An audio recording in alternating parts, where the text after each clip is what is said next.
데일리 브리핑. 네, 오늘 데일리 브리핑에서는 임춘택 회계법인의 대표이신 임춘택 CPA와 함께합니다. 어서 오십시오. 예, 안녕하세요. 네, 이렇게 2주가 또 훨씬 이렇게 훅 지나고 말았네요. 예, 눈 깜짝할 사이에 글쎄요. 지나갑니다. 자, 오늘은 상속세 그리고 증여세에 대한 이야기를 좀 해주셨으면 좋겠습니다. 이게 두 개가 어떤 관계가 있는 겁니까? 일반인들이 보기에는 두 개가 세퍼레이트, 이게 전혀 다른 세금이라고 보는데 저희들이 볼 때에는 증여는 지금 고인이 되신 분이 살아 있을 때 주는 자녀들한테 주는 재산의 이전이라고 봐야 되겠죠. 네. 상속은 돌아가실 때 모든 재산을 돌려주는 것을 의미하는데, 상속과 증여는 그러니까 같은 공통점을 많이 가지고 있는 세금이고, 증여는 평생에 60번을 할 수도 있죠. 해마다 할 수도 있고, 내가 살아있는 동안에. 그런데 살아있는 동안에 예를 들면 뭐 500만 불이나 1000만 불을 증여할 수도 있고, 근데 그 증여와 돌아가실 때 상속과의 관계는 상속세를 계산할 때는 과거에 증여한 것을 다 더해 가지고 계산하니까 네. 다르죠. 그렇기 때문에 지금 현재 평생 살아갔을 때 1,300만 불까지는 2023년 기준입니다. 1,300만 불까지는 세금 없이 자녀들한테 다 넘길 수가 있어요. 그렇죠. 그런데 어떤 사람은 평생에 1,300만 불을 증여를 하고 그다음에 상속할 때는 아무것도 없을 수도 있어요. 그렇죠. 그건 그러나 뭐 아무 문제가 없죠. 그렇죠. 1,300만 불 이하니까. 예. 어떤 사람은 증여는 하나도 안 해. 돌아가실 때 1,300만 불 이하야. 세금 안 내도 되죠. 네. 두 가지의 1,300만 불은 공통으로 사용된다. 어떤 사람들은 증여를 좋아하시는 분들도 있고, 왜냐하면 증여나 상속은 굉장히 센시티브한 에어리어이기 때문에 자녀를 일찍 주는 것이 좋을 수도 있고, 자녀를 늦게 주는 것이 좋을 수도 있고, 아직 미성년자인데 돈을 많이 줘보세요. 미성년자가 사고가 났어요. 그러면 그 재산이 문제가 생길 수도 있으니까 그렇죠. 꼭 좋다고만 볼 수도 없고, 그 다음에 돈을 벌어가지고 월급쟁이를 해서 버는 습관을 거치기도 전에 부모가 한 달에 10,000불, 20,000불씩 예를 들면은 부동산을 줘가지고 렌트 수입을 받게끔 한다. 그러면 그 사람이 무슨 의미로 직장 생활을 하겠어요? 그렇죠. 직장에서 조금만 불편하게 하면은 제일 먼저 나간다고 하겠죠. 제일 먼저 나가죠. 예. 견뎌볼 만한 힘이 없어져 버리는 경우가 많아요.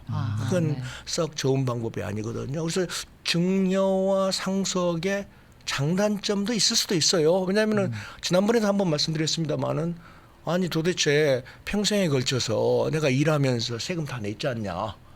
증여세 아니 그 시기가 캐피탈 게인 텍스도 내고 은행에 예금 이자도 다 내고 집을 팔았을 때도 다 내고 했는데, 그거 마지막에 자녀한테 좀 넘겨주려고 그러는데 무슨 놈 상속세냐 하는 그런 논리도 있고. 근데 지금은 뭐 여러 가지 논쟁으로서의 가치가 있지만은 실질적으로는 이제 합법화되어 있는 상태입니다. 두 번째로는 그러면은 장점이 뭐냐? 네. 상속세를 만들어 놓은 장점이 있을 것 아닙니까? 제가 간단하게 얘기할게요. 게이츠 말린다 재단. 파운데이션. 네.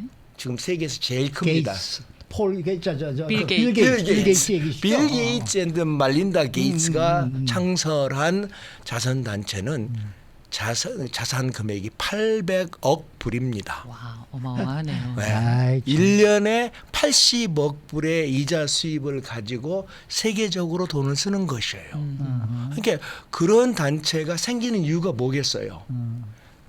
어마어마한 돈을 상속세를 내는 대신에 그쪽에다 내므로서 상속세를 전략하니까 그쪽으로 돈이 가는 거죠. 자기가 예를 들면은 100억이 있다 생각하면은 뭐 1,000만 불 뭐 공제해 준다고 해봐야 100억 아닙니까? 네네. 100억 곱하기 40%예요. 100억이면 40억 불을 정부에 세금 내느니 자선단체를 만드는 거예요. 워렌 버핏이 있지 않습니까? 네네.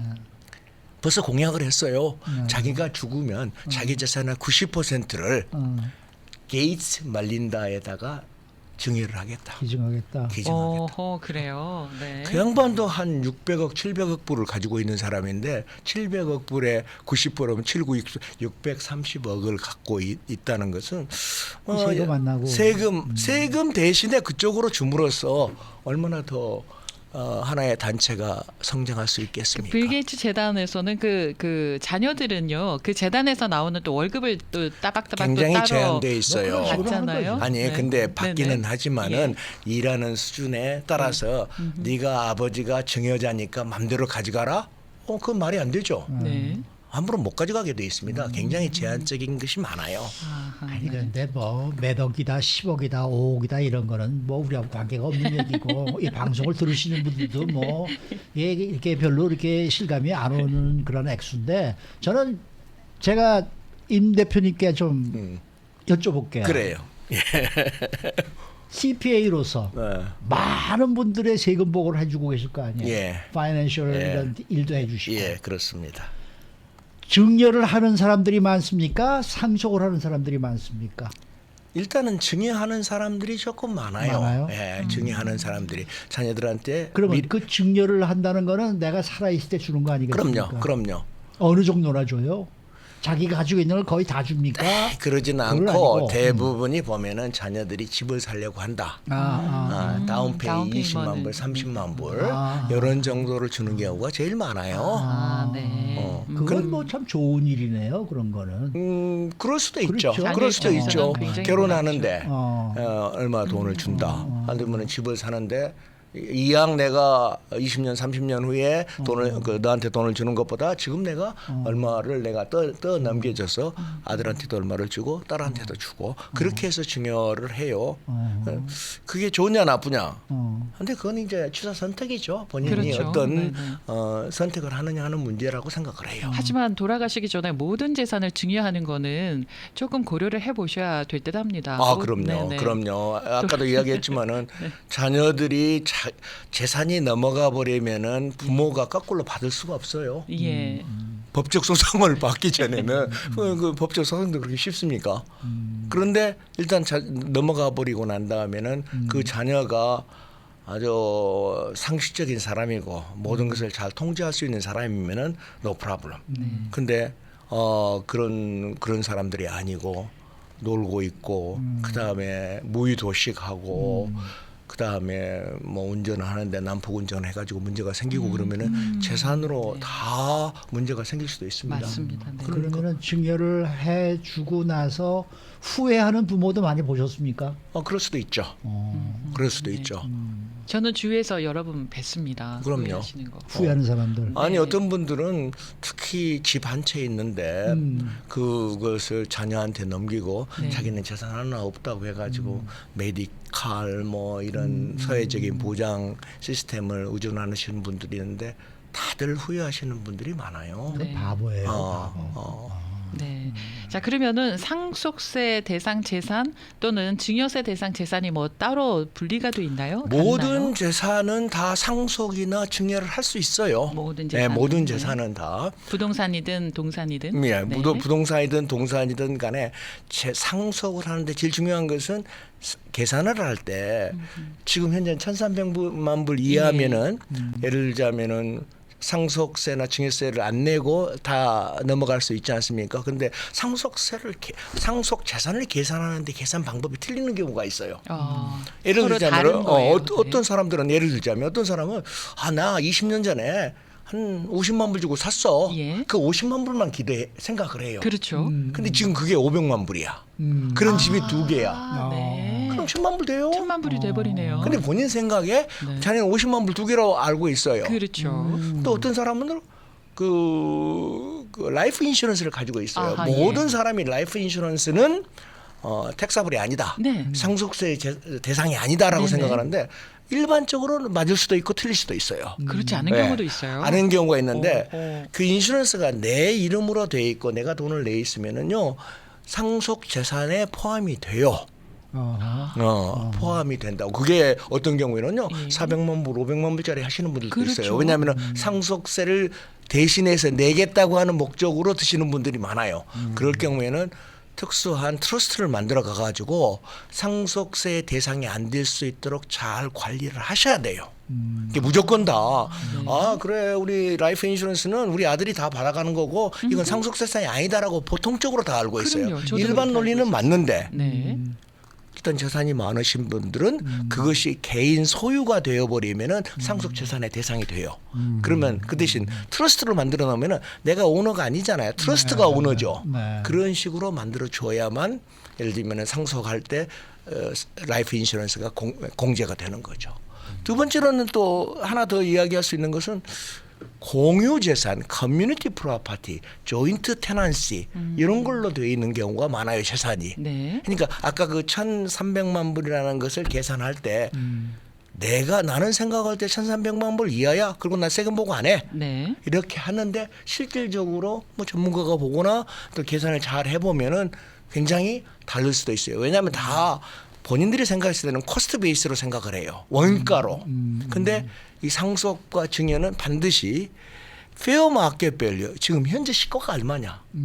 비즈니스를 하는 경우에도 최초에 어머 아빠가 시작할 때는 10만 불 갖고 시작을 했는데 큰 비즈니스가 되어가지고 100만 불, 1000만 불짜리가 될 수도 있거든요. 그렇죠. 그러면은 아. 그것이 넘어갈 때에는 상속 재산의 대상이 되기 때문에 본의 아니게 뭐 본인이 뭐 1,300불 이하니까 당신은 상속세를 낼 필요가 없습니다라고 공인 인증서를 해주는 건 아니잖아요. 그렇죠. 인증서를 해준 거예요. 내 판단에 의해서 1,300불이 안 되면은 보고 안 해버리면 되는 거예요. 네. 근데 이제 그것도 뭐 없어가지고 뭐 그것보다 훨씬 낮은 사람이 안 해버리면 no problem. 근데 이제 그 마지노선에 걸리신 분들은 좀 신경을 좀 써야 되지 않겠는가. 잠깐 생명보험과 관련해서 갑자기 이제 질문이 생겼는데요. 제가 생명보험으로 이제 500만 불짜리를 하나 들었어요. 그래서 이제 제가 세상을 떠났어요. 그런데 제가 자식에게 넘겨줄 돈은 그거밖에 없어요. 그런 경우에는 세금을 안 내는 아까 거죠? 그 500만 불이 1,300만 불 이하라면은 이하면은 no 상관이 problem. 없는 거예요. no problem. 네, 정리를 했습니다. 네. 아니 근데 세금 보고조차 하지 않고 자녀들에게 상속을 할 수 있는 게 있어요? 그럼 지금 이렇게 아까 이야기했듯이 그런 것처럼. 1,300만 불 이하이 될 경우에는 세금 보고 의무가 없습니다. 의미가 없다. 예를 들자면 아니 그거 IRS한테 이야기해가지고 서티피케이트를 받은 방법이 없습니까? 근데 no. 그걸 다 하려면은 모든 재산을 다 밝혀야 되는데 IRS에다가 나는 이 재산이 이렇게 있고 저런 재산. 근데 네. 그것을 가지고 그 뭐 에스테이트가 얼마 되지 않은 데까지 그 정부가 관여한다는 것은 낭비죠. 그러니까 자기 판단 기준인데 이 기준에 1,300만 불 이 기준에 많은 사람들은 없다, 적다라고 생각을 하는데 그 기준이 자기 기준이 아니라 법의 기준을 맞춰야 된다는 거죠. 예를 들자면 부동산을 갖고 있어요. 네. 1,000만 불짜리를 가지고 있어요. 근데 거기에 700만 불은 론이 있을 수도 있어요. 아하, 그럴 수 그렇죠. 있죠. 네, 네네네. 그런데 그러면 내 재산이 얼마야? 그러면은 300만 불로 생각해요. 예. No. 이 재산은 네. 그로스로 따지는 거예요. 현재 밸류로. 현재 밸류 그로스로. 그러니까 부채는 나중에 부채를 빼주는 시스템이야. 토탈 액수에서는 1,000만 불로 넣어놓고 나중에 700만 불을 부채로 빼주는 방법인데 내 말은 1,300만 불의 기준을 계산할 때에는 아까 이야기한 대로 1,000만 불을 계산을 하라는 이야기죠. 그러니까 이게 혼자서 괜히 뭐 그냥 내가 생각에 이렇게 마실 거야 하고 뭘 하다가는 안 되겠네. 이건 그럼요. 전문가 이건 뭐 CPA 찾아가야 되겠네요. 근데 참 인슈런스를 파시는 분들도 어려움이 가정법 아닙니까? 당신이 죽으면 이러이러한 돈이 자녀한테 나갑니다. 좋은 이야기들을 많이 하시죠. 네. 저희들도 인컴 텍스 하는 것은 작년에 결산을 우리가 한번 하는 것이니까 문제가 없는데 내가 죽으면은 어떻게 갈 것인가에 대한 것을 의논하기가 참 쉽지가 않습니다. 뭐 많은 분들이 상담하시는 분들도 그렇겠네. 있고요. 그런데 자기 계산이 다를 수도 있죠. 그렇겠네요. 그 상속과 관련한 용어들이 좀 있더라고요. 예. 예를 들면은 뭐 unlimited marital deduction, 뭐 charitable contribution, 뭐 generation skipping tax, 뭐 이런 것들은 뭐예요? 예. 무슨 말이에요? 지금 돈이 많아가지고 한 예. 5천만 불 있다고 보자고요. 예. 그러면 1,100만 불은 1,300만 불은 빼도 얼마예요? 뭐 3천 몇백만 불 나오잖아요. 예. 근데 세금 내기 싫어. 음. 다른 방법도 없고. 예. 그러면 살아있는 와이프한테 그 나머지 디퍼런스를 다 증여를 할 수 있어요. 줄 수 있어요. 그리고 세금 보고에는 빵으로 할 수 있어요. 어떻게? 이해가 안 가요? 5천만 불이에요. 예. 그러면 1,300만 불 보면 3,700만 불 아닙니까? 예. 간단하게 이야기해서. 예. 그럼 와이프한테 살아있는 와이프한테 3,700만 불을 증여를 해버려요. 어허. 1,300만 불 넘잖아요. 아니 아까 내가 얘기했잖아요. 5천만 불을 가지고 있어요. 내가. 네. 내가 1,300만 죽었는데 불은 빼고 아, 빼고 한 빼고 거죠. 그럼 네. 3,700만 불 남잖아요. 3,700만 불을 와이프한테 줘버려요. 음. 증여를 해버려요. 살아있으니까. 계산상으로. 그러면 제로가 되잖아요. 텍사블 에스테이트가 제로가 그렇죠, 되잖아요. 그렇죠, 그렇죠. 그럼 안 해. 세금 하나도 안 내. 어. 그러면 왜 정부는 이렇게 인자한 법을 만들었을까? 그죠? 네. 야, 지금 사장님이 돌아가셨는데 모든 사람들이 다 상중인데 이런 상속세 가지고 이야기하면 되겠어? 와이프한테 다 넘기면 넘겨. 그리고 와이프가 100년 살겠어? 언젠가는 돌아가시면 그 네. 세금 문제를 해결해야 되지 않겠어? 그때- 마지막으로 그때 해결하는 거군요. 그때 세금은. 세컨드에 해결해야 되니까 그렇게 만만치 않죠. 남편 것까지 전부 다 다만 맡아가지고 세금은 저건 절대로 뭐 어디 도망간다고 무슨 그게 안 될 수 있는 방법이 없는 거니까. 네. 제너레이션 스키핑 테스트에서 1분간만 이야기할 수 있습니까? 없으면 다음 기회에 네, 다음 기회에 하시죠. 그러시죠. 네, 네, 네. 그렇게 하시죠. 오늘 말씀 잘 들었습니다. 예, 감사합니다. 지금까지 임춘택 회계법인의 대표이신 임춘택 CPA와 함께했습니다.